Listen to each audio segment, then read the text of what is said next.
Welcome to night number 33 of History Bedtime Stories in bed in our pajamas. Tonight I want to show you this postcard. It's from my collection and it features the mammoth log made of spruce at Palmer Park. Now this is a pretty cool postcard. It was postmarked in 1919 and on the back it says Spruce Log at Palmer Park, Detroit, Michigan. The spruce log was sent here from Washington State and is one of the interesting sights at Palmer Park. One end is hollowed out and contains a writing desk and benches. The other is an animal cage. Now, this postcard is a part of an insanely huge amount of images using the spruce log. Everything from ashtrays, vases, coffee cups, and dozens and dozens and dozens of different postcard images feature this big spruce log, which is a little bit of a Detroit mystery. We know it is 271 feet long. We know it's 11 and a half feet across. And when the spruce was felled, the tree would have been over 450 years old. There is a real belief that it comes from Washington State, and it was part of Washington State's exhibit for either the 1893 Chicago World's Fair or the 1904 St. Louis World's Fair.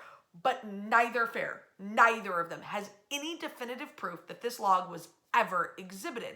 Now, the side that is turned into an animal cage, you can actually see it back here with the bars, housed a mountain lion and a bear while the log was displayed on Belle Isle. During that time, it was owned by a guy named E.C. Hinkle.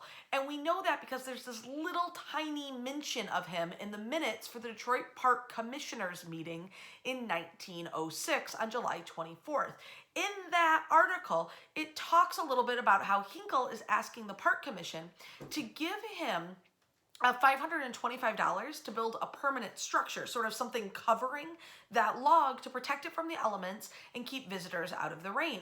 In the minutes, it also says that his request was opposed by 4 members of the council who said, why should we spend city money, public taxpayer money, to support a private enterprise? Which leads me to believe that while the log was displayed on Belle Isle, Hinkle was charging some kind of fee or ticket price for visitors to see it. Now, E.C. Hinkle was not a very well-known Detroiter. He was a property magnate. He owned a lot of land in southeast Michigan, but nothing to get him to the level of like a famous or incredibly wealthy Detroiter. The log before it came into Hinkle's possession was actually displayed on Gratiot Avenue. No official record, no idea why, no idea who owned it. Hinkle's ends up selling in 1907, and he sells to the city of Detroit. Detroit buys the log, including a mountain lion and a bear that had been displayed in the cage part, for $1,000. That's the equivalent today, about $13,000.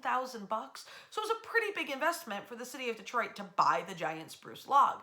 They take it north to Palmer Park, which sits along Woodward Avenue in the north end of Detroit, between 7 and 8 Mile. The log is displayed there for many, many years, and it's where most of the memorabilia featuring the log, the images are actually taken.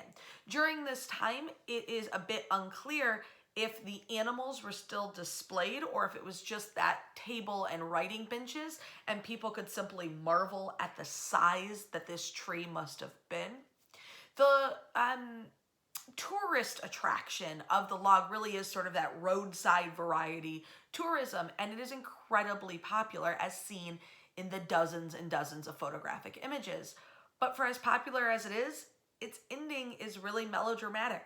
We don't know what happened to it.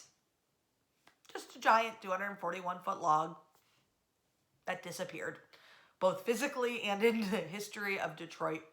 I hope you're enjoying these bedtime stories. If you are, give us a like down below and share this video.